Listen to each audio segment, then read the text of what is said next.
Good morning everyone. आज अपन पढ़ेंगे नदी के निक्षेपण कार्य, यानी नदी का जो निक्षेपण कार्य है वह उसके अपरदन का ही परिणाम है। और जो नदी का जो जब नदी बहती है और वो अपरदन द्वारा जो जलोढ़क है उनको बहाकर लाती है और उनको जमा करती जाती है, उसे निक्षेपण के नाम से जाना जाता है। यानी नदी के अंदर जो सैल, मलबा और चूर्ण होता है उनको वह पहले अपरदित करती है, और अपरदित करने के बाद में जहाँ पर अधिक ढाल आता है वहां पर तेजी से उसको बहाते हुए मंद ढाल पर उनको जमा करती जाती है, जिससे नई शिलाकृतियों का निर्माण होता है, जिन्हें निक्षेपण कहा जाता है। जो नदी का जो निक्षेपण कार्य होता है वो नदी के वेग, ढाल तथा जल के आयतन से प्रभावित होता है। ठीक है, तो जो गिलबर्ट महोदय थे उन्होंने जो परिवहन शक्ति, जो निक्षेपण कार्य और जो नदी का वेग है उसके संबंध में छठी शक्ति का जो सिद्धांत था वो प्रस्तुत किया था, जिसके अंदर उन्होंने यह बताया कि यदि नदी के वेग को 2 गुना कर दिया जाए तो उसका जो परिवहन शक्ति है वो 64 गुना बढ़ जाएगी। यानी नदी का वेग यदि 2 गुना कर दिया जाए तो उसके अंदर जो मलबा है वो 64 गुना वो बहाकर ले जाएगी। ठीक है, और जो नदी है वो जब बहती है और अपरदन करती है तो जहां पर उसका ढाल तेज होता है वहां पर कम निक्षेपण करती है, और जहां पर उसका ढाल कम होता है वहां वह अधिक निक्षेपण है वो करती रहती है। यानी स्वाभाविक सी बात है, जहां पर ढाल तेज होगा वहां पर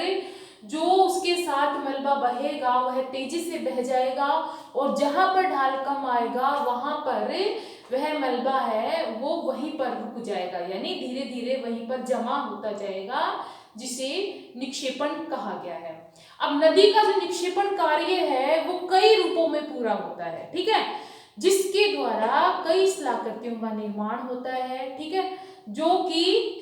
आज अपन पढ़ेंगे नदी के निक्षेपण कार्य, जिसमें आज अपन पढ़ेंगे पहला है जलोढ़ शंकु। जलोढ़ शंकु क्या है? नदी निक्षेपण का पहला स्थल रूप है। जब नदी पर्वतों से जैसे जैसे नीचे उतरती है तो वह जैसे ही नीचे आएगी तो उसका मैदानों में आएगी, गिरिपदीय मैदानों में, यानी पर्वत के पदीय भागों में जब वह आएगी तो उसका ढाल कम हो जाएगा। अब ढाल जैसे ही कम होगा तो वह जहां पर ढाल कम हो, जहां पर ढाल तेज होगा वहां पर वह भारी मलबे को जमा करेगी, यानी भारी कंकर पत्थर है वह जहां पर ढाल तेज होगा वहां पर जमा करेगी, और जैसे जैसे आगे जाएगी उसका ढाल कम होता जाएगा, वहां वह बारीक कंकड़, मिट्टी, रेत इन सबको जमा करती जाएगी, जिसके फलस्वरूप एक शिलाकृति का निर्माण होगा जो शंकु के आकार की होगी, जिसे जलोढ़ शंकु के नाम से जाना जाएगा। यानी जो नदी निक्षेपण कार्य है उसके द्वारा पहली शिलाकृति होती है जलोढ़ शंकु, जिसका आकार है वो शंकु के जैसा होता है, और उसके ढाल के अंदर जहां तेज ढाल होता है वहां पर भारी जलोढ़क, और जहां पर मंद ढाल होता है वहां पर जो पतले महीन जो जलोढ़क होते हैं वह जमा होते जाते हैं, जिसके कारण जलोढ़ जो शंकु होता है उसकी आकृति बनती जाती है, जिसे जलोढ़ शंकु कहा जाता है। ठीक है, अब है दूसरा जलोढ़ पंख। ठीक है, तो जलोढ़ पंख जैसे कि नाम से पता हो रहा चल रहा है पंख, जलोढ़ पंख, जैसे ही जब नदी है वो जलोढ़ शंकु का निर्माण करती है तो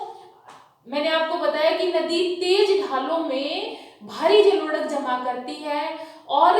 जो जहां उसका ढाल कम हो जाता है वहां वह पतले महीन जो उसके साथ जलोढ़ कह सकते हैं, मलबा कह सकते हैं, वह उसको बहाकर ले जाती है और धीरे धीरे वह अनेक धाराओं में बट जाती है, जिसके कारण जो पक्षी के जो पंख होते हैं या पर होते हैं उसकी जैसी आकृति का निर्माण होता है, जिसे जलोढ़ पंख का नाम दिया जाता है। यानी शंकु, जैसे शंकु का निर्माण होता है, उसी के पश्चात जब नदी का वेग कम हो जाता है और नदी की जो धाराएं होती हैं वह अनेक धाराओं में परिवर्तित हो जाती हैं, जिसके कारण वहां पर जो पक्षी के पंख हैं उसके जैसी आकृति का निर्माण होता है, जिसे जलोढ़ पंख के नाम से जाना जाता है। ठीक है, अब इसमें क्या है, जब बारीक बजरी, रेत ये सब जमा होते जाएंगे तो वर्षा काल में क्या होगा, जब वर्षा काल में कई नदियां जब यहाँ से गुजरती हैं तो यहाँ पर आकर कहीं धरातल के ऊपर और कहीं धरातल के नीचे बहने लगती हैं। यानी वो जब वहां से गुजरती हैं तो वहां पर बारीक कंकर, मिट्टी, पत्थर और बजरी है, उसकी जो परत बिछी होती है, उस परत के बीच में से जब वो बहती हैं तो वह अदृश्य हो जाती हैं और जैसे ही धरातल पर आगे जाकर वो दिखाई देने लगती हैं, जिसे गुम्फित नदी के नाम से भी जाना जाता है। तो ये हो गया जलोढ़ पंख, यानी पक्षी के पंख के समान जहां पर जो नदी आकृति का निर्माण करती है, नदी निक्षेपण के द्वारा जिस आकृति का निर्माण होता है उसे जलोढ़ पंख के नाम से जाना जाता है। ठीक है, अब तीसरी स्थलाकृति की यदि अपन बात कर दें तो नदी निक्षेपण के द्वारा जो तीसरी स्थलाकृति है वह है गिरिपदीय मैदान। तो गिरिपदीय मैदान है वो जलोढ़ पंख के बाद तीसरी स्थलाकृति है। जैसे जैसे नदी है वो आगे बढ़ती है, यानी मैदानों की तरफ बढ़ती है, तो पहली स्थलाकृति होगी उसकी जलोढ़ शंकु, दूसरी होगी उसकी जलोढ़ पंख, और तीसरे में जब वो पंख धीरे धीरे कई धाराओं में परिवर्तित हो जाते हैं और वो आपस में मिल जाते हैं, जिसके कारण एक मैदान का निर्माण होता है, उसे गिरिपदीय मैदानों के नाम से जाना जाता है। यानी जब ये पंख आगे जाकर एक ही रूप ले लेते हैं, यानी समान आपस में मिल जाते हैं, जिसके कारण एक मैदान का निर्माण होता है, उसे गिरिपदीय मैदान के नाम से जाना जाता है। ठीक है, अब उसके बाद नदी है वो चौथी स्थलाकृति यानी निक्षेपण के द्वारा चौथी स्थलाकृति है उसकी प्राकृतिक तटबंध। तो प्राकृतिक तटबंध क्या होते हैं, जब नदी बहती है और वर्षा के समय जब नदी में इतना अधिक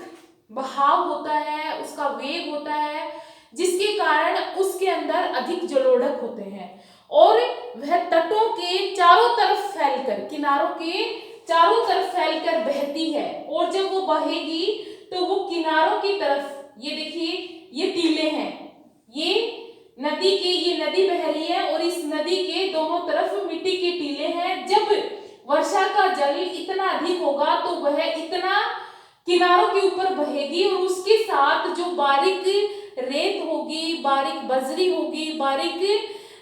मलबा जो होगा वह उसको किनारों पर जमा करती जाएगी, किनारों पर इसको जमा करेगी, जिसके कारण यह एक तटबंध यानी एक बांध की तरह दिखाई देंगे, जिसे प्राकृतिक तटबंध के नाम से जाना जाता है। यानी जो नदी के स्वयं के द्वारा निर्मित होता है, यानी जब वो उसका वेग इतना ज्यादा होता है कि वो चारों तरफ जब वो बहती है तो उसके अंदर बहाकर लाया गया बारीक मलबा वह अपने तटों के ऊपर जमा करती जाती है, जो कि एक बांध का रूप ले लेता है और वो ऐसे दिखाई देता है जैसे कोई प्राकृतिक बांध हो, जिसे प्राकृतिक तटबंध के नाम से जाना जाता है। यानी नदी के स्वयं के द्वारा निर्मित जो बांध होता है उसे प्राकृतिक तटबंध के नाम से जाना जाता है। ठीक है, अब उसके बाद जो नदी निक्षेपण के द्वारा अगली शिलाकृति है बाढ़ के मैदान। जब वर्षा काल में नदी का जल है वो इतना अधिक बढ़ जाता है जिसके कारण नदी के मार्ग में जो भी प्राकृतिक तटबंध हैं उन प्राकृतिक तटबंधों को तोड़ते हुए जब नदी बहती है तो बाढ़ के मैदानों का निर्माण होता है। ये देखिए, ये बाढ़ के मैदान है। इन जो तटबंधों को तोड़ते हुए जब बहेगी तो बाढ़ के मैदानों का निर्माण होगा। जब उसका नदी का जो स्वरूप है वो अनियंत्रित हो जाएगा, यानी जो वर्षा अधिक होगी और नदी के अंदर जल की मात्रा अधिक होगी तो वह उसके मार्ग में आने वाले अवरोधक प्राकृतिक तटबंध उनको तोड़ते हुए बहता है और एक मैदान का निर्माण करता है जिसे बाढ़ के मैदान के नाम से जाना जाता है। तो ये हो गया, ये क्या है, ये प्राकृतिक तटबंध है और ये बाढ़ के मैदान है। ये दो स्थलाकृतियों का निर्माण है, प्राकृतिक तटबंध और बाढ़ के मैदान। इस तरह से जो नदी है उसकी अंतिम अवस्था होती है डेल्टा। डेल्टा क्या है, नदी की अंतिम अवस्था होती है जब नदी अपने आधार तल को प्राप्त कर लेती है, यानी जब नदी सागर या महासागर में गिरती है तो वह बेस लेवल को प्राप्त कर लेती है, आधार तल को प्राप्त कर लेती है और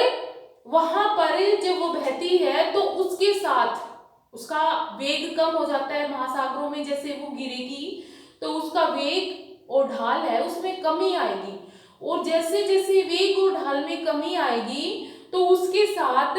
क्या है, भारी कंकड़ पत्थर तो रास्ते में ही रुक जाएंगे, उसके साथ बारीक कंकड़, मिट्टी, गाद, सिल्ट ये सब होगा और वो उनको क्या करेगी, जहां पर वो सागर और महासागरों में गिरेगी वहां पर वेग के कम होने के कारण धीरे धीरे वहां पर उन किनारों पर गिरने से पहले उनको जमा करती जाएगी, जिसे डेल्टा कह सकते हैं, उसे डेल्टा के नाम से जाना जाता है। तो जो नदी जब गिरती है तो वो अनेक डेल्टाओं का निर्माण करती है, जैसे पक्षीपदीय डेल्टा, धनुषाकार डेल्टा। तो कई बार जब नदी सागर या महासागरों में गिरती है तो वो कई तरह की शिलाकृतियों का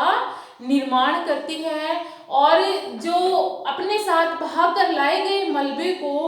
सागर और महासागरों के मुहाने पर उसको जमा करती रहती है, जिसके कारण जो नदी का जो ढाल है वह उसकी धाराएं हैं वो धीरे धीरे बहते हुए सागर और महासागर में गिरती रहती हैं, जिसे डेल्टा के नाम से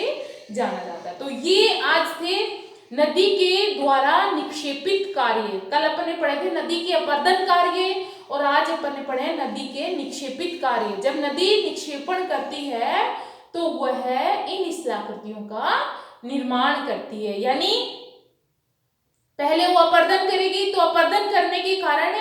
कई शिलाकृतियों का निर्माण होगा और जैसे जैसे वह अपर्दन का कार्य करने के पश्चात उसके साथ जो मलबा होगा उस मलबे को वो बहाते हुए उसे